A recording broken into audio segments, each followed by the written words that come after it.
तो भैया हम लोगों ने अभी तक पीरियोडिक टेबल कंप्लीट कर लिया है। ठीक है, टोटल कितनी क्लासें हो गई हमारी? 9 क्लासें हो चुकी हैं और लगभग 10 से 12 क्लासेस में हम लोग कोशिश करेंगे केमिस्ट्री हमारा कंप्लीट हो जाए।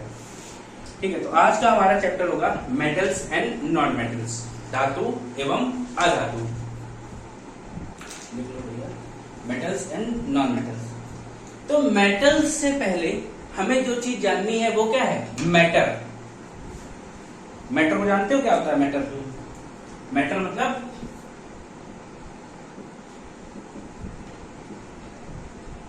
पदार्थ।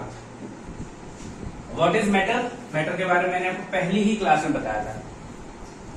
क्या? Anything which has volume, which occupies volume and which has mass. Anything that has mass and occupies space. उसमें क्या है? वो मैटर है। कोई दिक्कत नहीं आता? ऐसी कोई भी चीज जिसमें द्रव्यमान हो और वो कुछ जगह घेर रही हो उसे हम क्या कहते हैं? पदार्थ कहते हैं। अब पदार्थ से आ रहा है तो क्या है? मैटर की अलग अलग फॉर्म्स होती हैं। तो सबसे प्योरेस्ट फॉर्म क्या होती है मैटर की? जो पदार्थ है, पदार्थ की सबसे शुद्ध रूप क्या है? भाई हर चीज, पानी भी पदार्थ है ना? सल्फ्यूरिक एसिड भी पदार्थ है, ऑक्सीजन भी पदार्थ है, हाइड्रोजन भी पदार्थ है। हर चीज क्या है? मैटर है। तो अब ये बताएं कि इनमें से सबसे प्योरेस्ट फॉर्म क्या है? सबसे शुद्ध फॉर्म कौन सी है? जो मेटल जब तक हम डेफिनेशन लिख रहे थे सोचो ये पानी जो सॉलिड है वो सॉलिड है सॉलिड।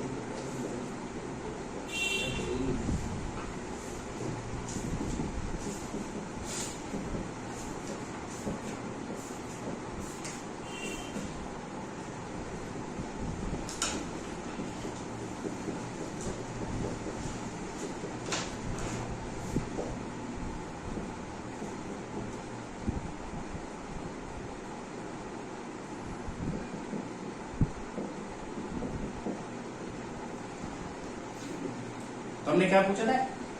कौन सा प्योरेस्ट फॉर्म है? तो प्योरेस्ट फॉर्म, अच्छा ये बताओ, पानी पानी ले लिया जाए जगह, एक जगह पानी को दूध में मिला दिया जाए, ठीक है, समझ रहे हो? एक जगह पानी में मिला दिया, दूध में मिला दिया, उसी में हमने कहा HCl में मिला दें, 3 चीज मिला दी। तो इसमें सबसे शुद्ध क्या है? शुद्ध पानी, जहाँ पे सेम मतलब जो एटम्स होंगे वो सेम होंगे, वही सबसे शुद्ध पानी है। मतलब पानी में क्या है? सबसे शुद्ध एटम है। तो दैट मीन्स क्या पता, अगर एक जैसी चीजें हो तो क्या होंगी? सबसे प्योर फॉर्म में होंगी। तो H2O में भी तो क्या है? 2 मॉलिक्यूल है, कभी भी प्योर नहीं है। लेकिन अगर हम H2 को अलग कर दें और O2 को अलग कर दें तो H2 प्योर हो जाएगा और O2 भी प्योर हो जाएगा। और ये हम क्या पढ़ते हैं? ये है एलिमेंट्स। ठीक है, मैटर का सबसे प्योर फॉर्म क्या है? एलिमेंट, यानी तत्व।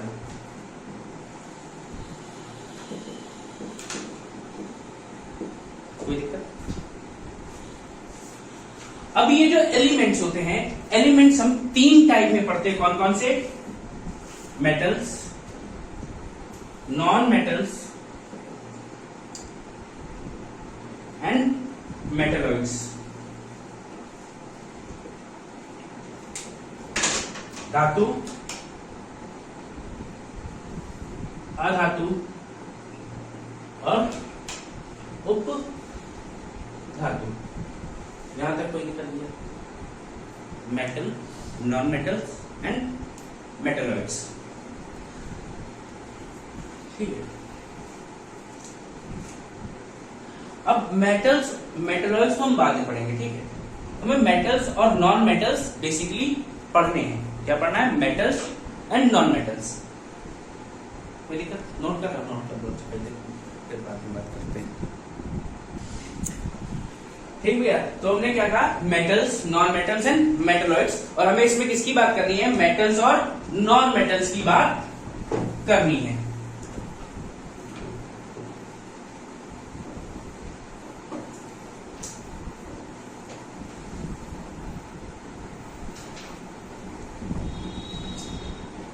एक तरफ लिख लेते हैं मेटल, यानी धातु।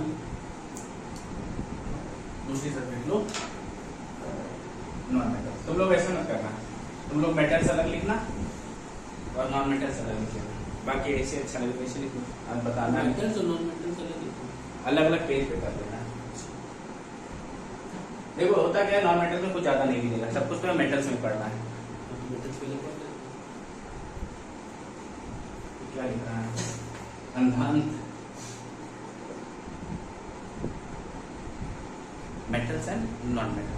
तो सबसे पहली बात करें हम, मेटल्स कैसे होते हैं, किस स्टेट में मिलते हैं? सॉलिड। सॉलिड, लिक्विड में नहीं होते। एक है, एक आधा होता है, मरकरी है और एक और एक होता है।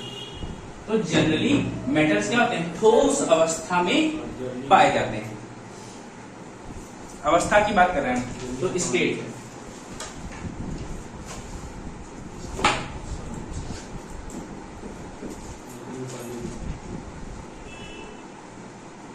सॉलिड सामान्यता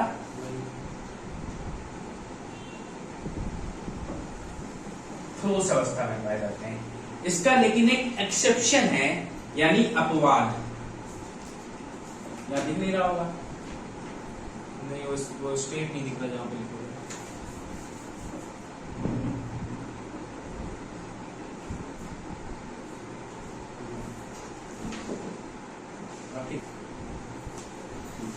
तो क्या मेटल जो होते हैं जनरली सॉलिड यानी ठोस अवस्था में पाए जाते हैं, लेकिन इनका एक अपवाद है यानी एक्सेप्शन।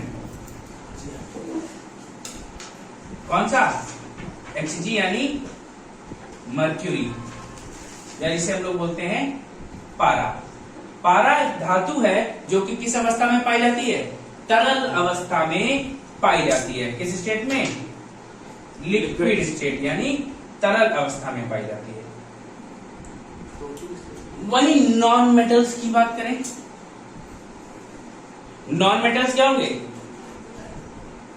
ये तो सॉलिड में पाए जाएंगे और लिक्विड में भी होंगे और गैस में भी होंगे। देखो जनरली ये सब सॉलिड में होते हैं और गैस में होते हैं। लिक्विड में सिर्फ एक ही नॉन मेटल है, वो है ब्रोमीन। याद रखना, ओनली नॉन मेटल, एक अकेली अधातु जो कि तरल अवस्था में है, वो ब्रोमीन। उसके अलावा बाकी सारे कैसे हैं? सॉलिड स्टेट में है। किस स्टेट में? सॉलिड स्टेट में है। इसका एग्जांपल में एक आप कार्बन समझ लो। कार्बन किस स्टेट मिलता है? सॉलिड स्टेट मिलता है। कार्बन के जितने इलेक्ट्रॉन्स हैं वो भी सॉलिड स्टेट में। बाकी गैसियस स्टेट में कौन कौन से हैं? ऑक्सीजन है, नाइट्रोजन है। भैया देखो, ऑक्सीजन है, नाइट्रोजन, हाइड्रोजन है, नाइट्रोजन है, ये क्या है? हीलियम, नियॉन, ये सब क्या है? गैसियस स्टेट में है। और सबके सब क्या है? नॉन मेटल्स हैं। इनर्ट गैसेस भी आपकी किस में आएंगी? नॉन मेटल्स, नॉन गैसेस में आएंगी, यानी नोबल गैस या इन्हें उत्कृष्ट गैस भी कहते हैं। ये सब की सब नॉन मेटल में आती है। ठीक है, यहां तक कोई दिक्कत नहीं। और क्या? अब मेटल्स की दूसरी खासियत बताओ, मेटल्स में और क्या होता है? वॉल्यूम वाला बोलेंगे? नहीं, they are electropositive in nature. हाँ, they are electropositive, non metals electronegative. और क्या? जो मेटल्स होते हैं विद्युत धनात्मक होते हैं, यानी इलेक्ट्रो पॉजिटिव होते हैं नेचर। इलेक्ट्रो पॉजिटिव का मतलब जो क्या कर रहे हो?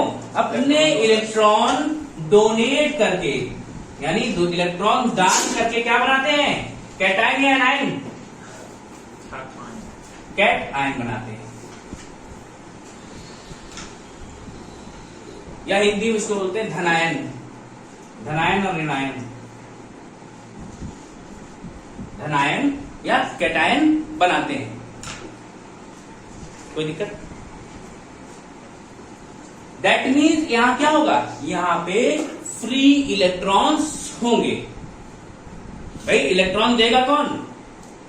जिसके पास फ्री में कुछ चीज पड़ी है वही देता है। कोई काम की चीज देता है? नहीं देता है। तो क्या होगा? मेटल्स के पास क्या होते हैं? फ्री इलेक्ट्रॉन्स होते हैं। metals have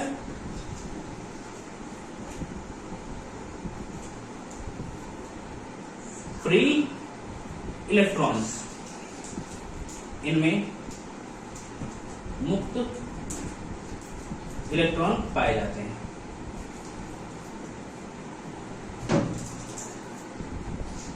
वहीं हम नॉन मेटल्स की बात करें तो नॉन मेटल्स भैया देते तो है नहीं, क्या करते हैं, ले लेते हैं, और जो ले लेगा वो क्या बनाता है, ऋण आयन या एनायन। तो क्या होते हैं, non metals are electronegative. भाई आपको हमने कल पीरियोडिक टेबल पढ़ाई थी, तो वहां पे हमने इलेक्ट्रो पॉजिटिव और इलेक्ट्रो नेगेटिव बता दिया था। तो क्या होंगे, ये विद्युत ऋणात्मक होते हैं।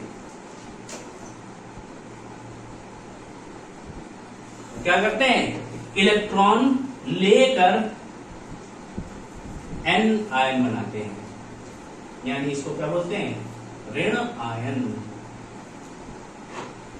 कोई दिक्कत है, ठीक है, नोट कर लो। अच्छा देखो, हमने ये देखा क्या, जनरली जो है हमारी क्या होती है, सॉलिड स्टेट में होती हैं, बट याद रखना जो आपके सोडियम और पोटेशियम क्या है, सॉफ्ट मेटल्स है, ये क्या है, चाकू से काटे जा सकते हैं।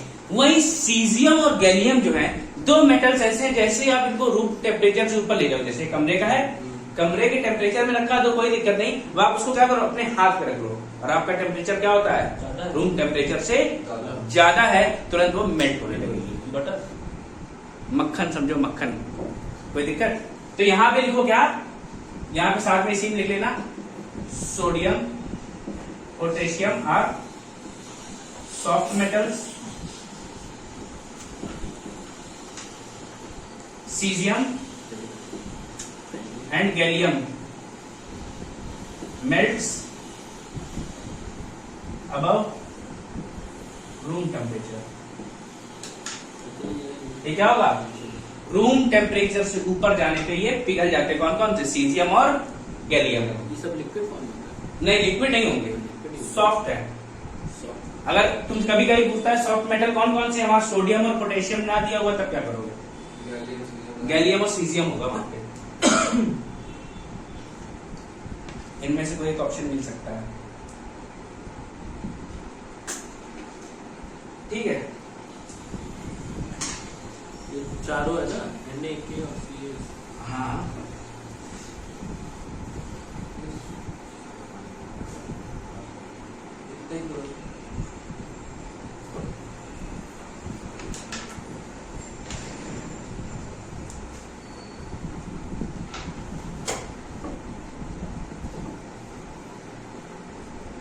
लिख लिया ना ये, sodium and potassium are soft metal. Sodium और पोटेशियम सॉफ्ट धातु होती है। Caesium and gallium melts above room temperature. जैसे ही ये सामान्य तापमान से ऊपर जाएंगे, क्या करेंगी, पिघलने लगेंगी। अब देखो अगली बात करें, जब इलेक्ट्रॉन्स हैं इनमें, क्या है, फ्री इलेक्ट्रॉन्स है, अभी मैंने बताया था फ्री इलेक्ट्रॉन्स है, तो उन्होंने दे दिए। अब फ्री इलेक्ट्रॉन्स की वजह से एक काम और हो रहा होता है मेटल में, that is they are good conductor of electricity and heat also. ठीक है, क्या होते हैं, एक good conductor of electricity and heat होते हैं। ये टिश्यू धातु ऊष्मा और विद्युत के सुचालक होते हैं।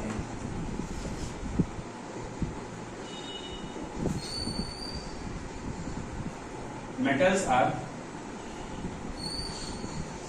Good conductor of electricity and heat.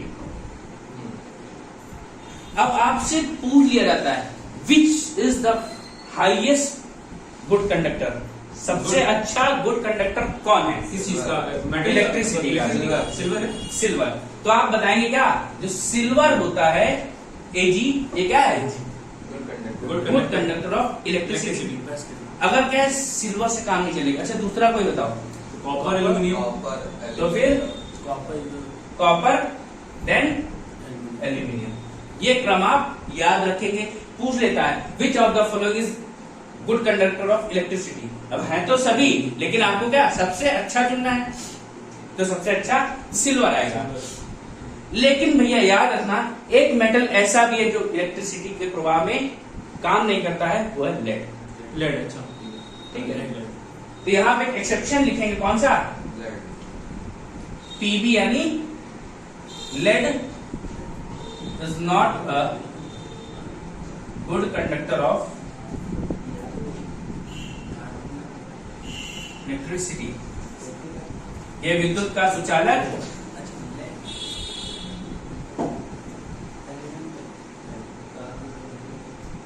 नहीं होता है।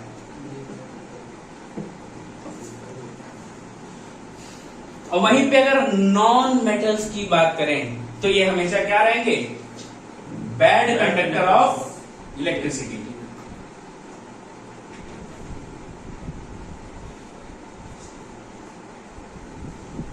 एंड हीट, विद्युत और ऊष्मा के कुचालक होते हैं ये। ठीक है।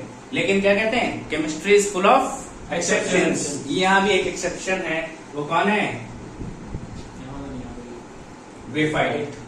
अरे हाँ, carbon allotrope is a good conductor of electricity. Graphite, graphite क्या है? एक कार्बन का अपर रूप है जो क्या है? इलेक्ट्रिसिटी कंडक्ट कराता है, इलेक्ट्रिसिटी का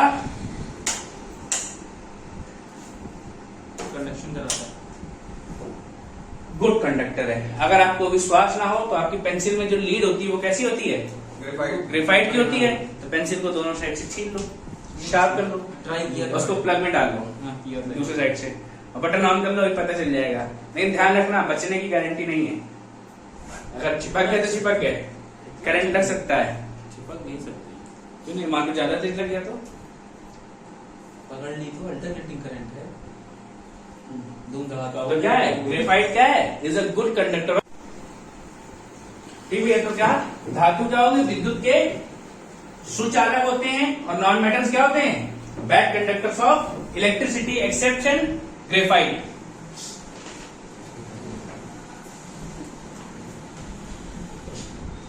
इसके बाद भी हम लोग दो चीजें देखते हैं।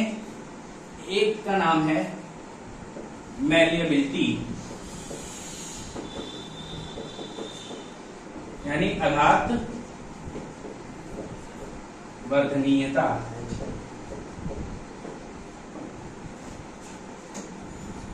आघात वर्धनीयता। तो आघात वर्धनीयता क्या है? जब भी आप किसी चीज को पीट पीट कर चद्दर में बदल दें।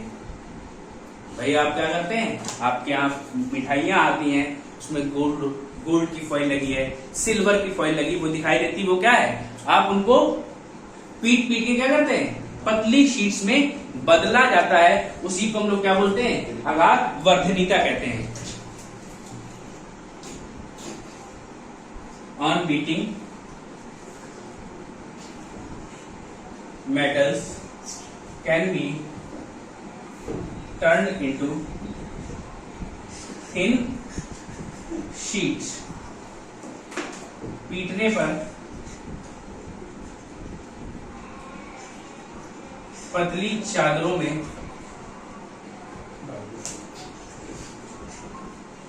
बदल जाते हैं। कोई दिक्कत? On beating can be turned into thin sheets। अब इसी टर्म में पूछा जाता है which is the most malleable metal। सबसे ज्यादा मेलेबल कौन है? सबसे ज्यादा पीटोगे तो सबसे पतली शीट किसकी बनेगी? गोल्ड की बनती है। तो ध्यान रखना Au यानी गोल्ड क्या है? सबसे ज्यादा मेलेबल है। लेकिन अब पूरे गोल्ड ना हो ऑप्शन में, कुछ और है तो क्या होगा? सिल्वर। और ये भी सिल्वर भी ना हो ऑप्शन में तो एल्यूमिनियम। तो ये आपको इसी ऑर्डर में याद रखना है। Gold, silver and aluminium. तो गोल्ड का दूसरा नाम क्या होता है? ऑरम। AU यानी ऑरम से लिया गया है। ठीक। वहीं हम बात करें नॉन मेटल्स की, तो नॉन मेटल्स क्या करते हैं? नॉन मेटल्स को जब आप पीटेंगे तो वो टूट के बिखर जाते हैं, और इस टूट के बिखरने को बोलते हैं ब्रिटल। तो नॉन मेटल्स क्या होते हैं? ब्रिटल यानी भंगुर होते हैं।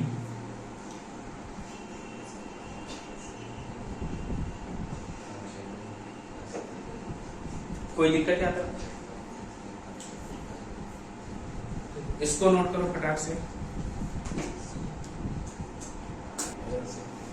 ठीक है। मेलिबिलिटी के बाद अगली चीज हम करते हैं डक्टिलिटी। क्या? डक्टिलिटी, जिसे हम बोलते हैं तन्यता। आघात वर्धनीयता समझ में आ गई भैया? हाँ भैया। ठीक है। मतलब क्या, पतली शीट्स में जब बदलते हैं तो उसे आघात वर्धनीयता कहते हैं, किसी चीज को पीट कर। वैसे ही अगली चीज है तन्यता यानी डक्टिलिटी।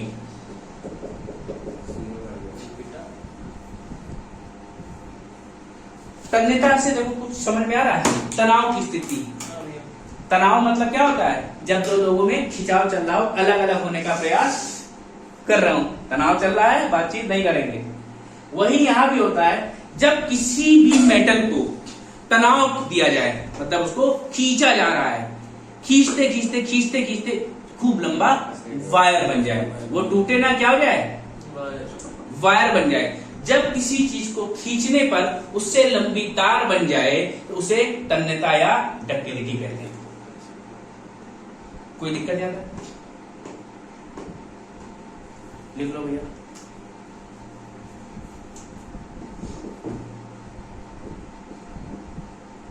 और ये सिर्फ मेटल्स में ही होती है, क्योंकि क्या होते हैं? नॉन मेटल्स ब्रिटल होते हैं।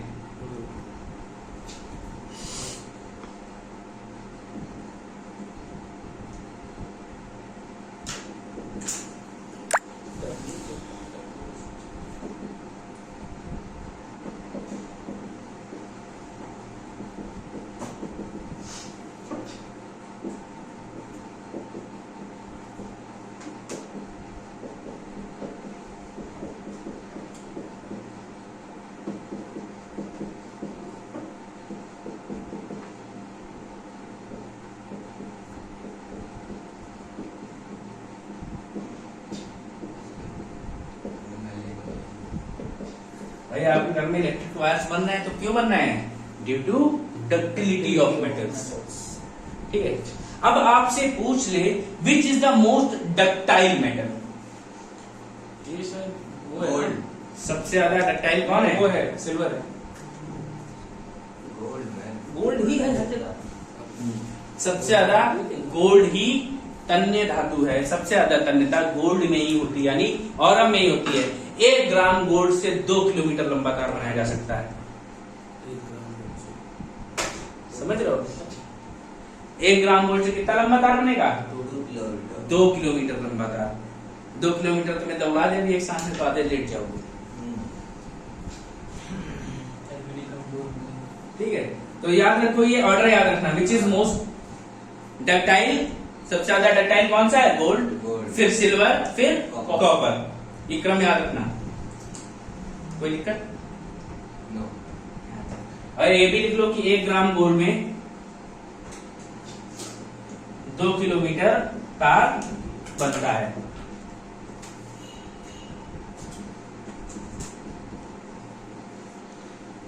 ठीक भैया? तो ये समझ में आ गया।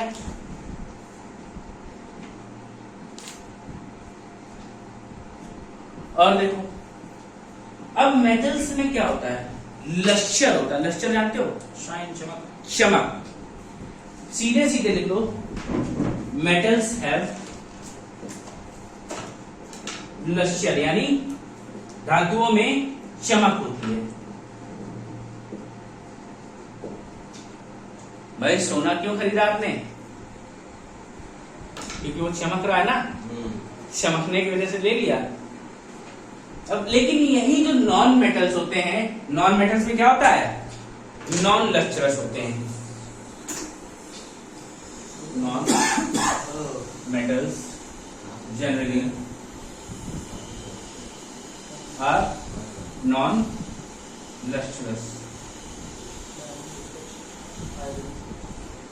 ठीक है, इनमें सामान्यता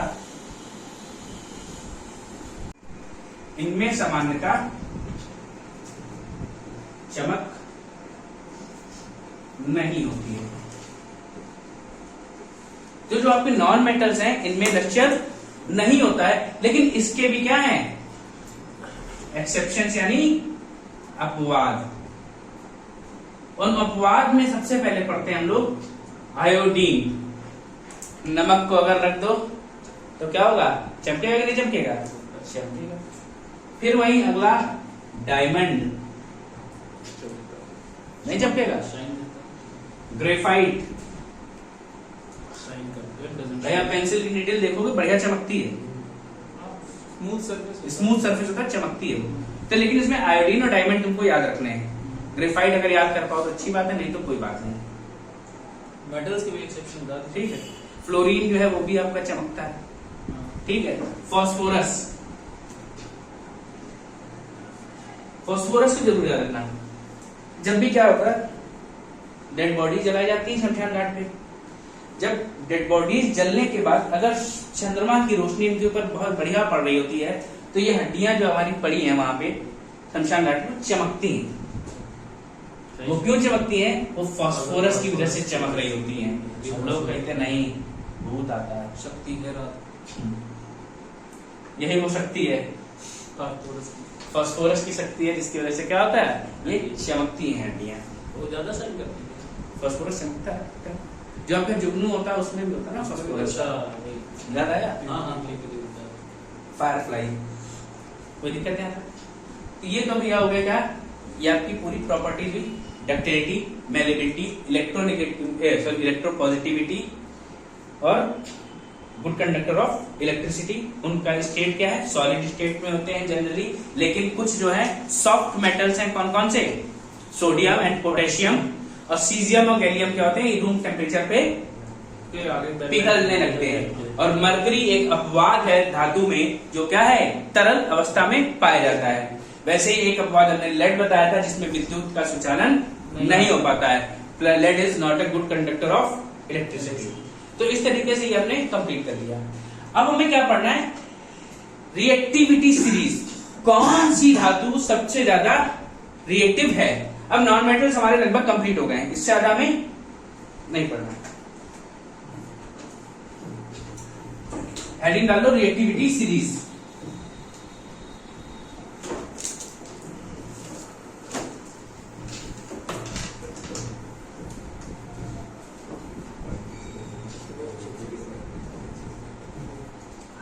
तो रिएक्टिविटी सीरीज में जो हम लिखते हैं वो सबसे पहले है सोडियम, पोटेशियम, कैल्शियम, मैग्नीशियम, ठीक है, aluminium, zinc, iron, tin, lead. Lead के बाद आता है आपका hydrogen, copper, mercury, silver and gold. ये पूरी की पूरी सीरीज एज इट इज लिखेंगे। क्या लिखना है हमको, रिएक्टिविटी ऑफ मेटल्स, धातुओं की क्रियाशीलता, कौन सबसे ज्यादा रिएक्टिव है। और ये भैया आपको ऊपर से नीचे जाने पर इनकी रिएक्टिविटी कम होती जाएगी। सबसे ज्यादा रिएक्टिव कौन सा दिख रहा है, यानी पोटेशियम, उससे कम सोडियम, उससे कम कैल्शियम, उससे कम मैग्नीशियम, उससे नीचे aluminium, then zinc, then iron, Sn, tin, फिर लेड, हाइड्रोजन, कॉपर, मर्क्यूरी,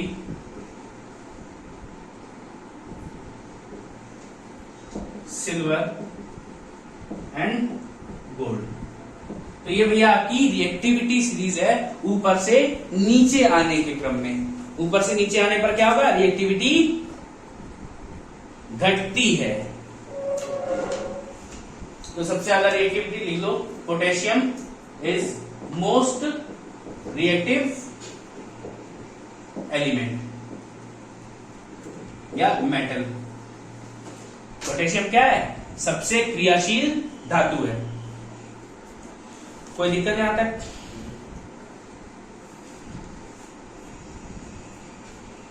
अब यहीं पे जो आपका Hg दिख रहा है, Hg जो है ये आयरन के साथ रिएक्ट नहीं करता है कभी, इसीलिए हमेशा मरकरी को किसमें रखा जाता है, आयरन में रखा जाता है। अगर मरकरी को रखना है तो लोहे के बर्तन में रखो। क्यों?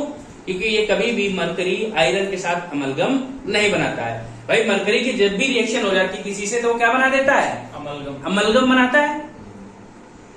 लेकिन ये आयरन के साथ रिएक्शन नहीं करता है, इसलिए Hg does not reacts with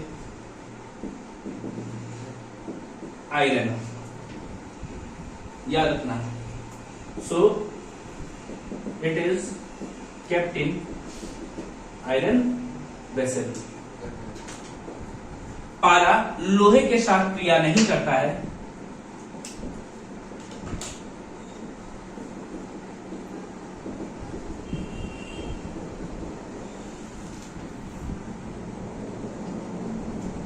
इसलिए इसे लोहे के बर्तन में रखा जाता है।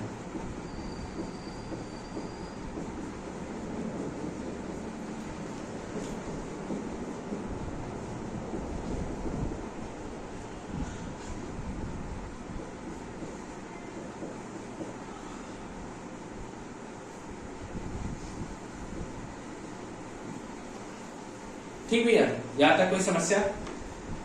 तो ये आपकी रिएक्टिविटी सीरीज कंप्लीट हो गई है। कोई दिक्कत यहां तक? नोट कर लो भैया इसको।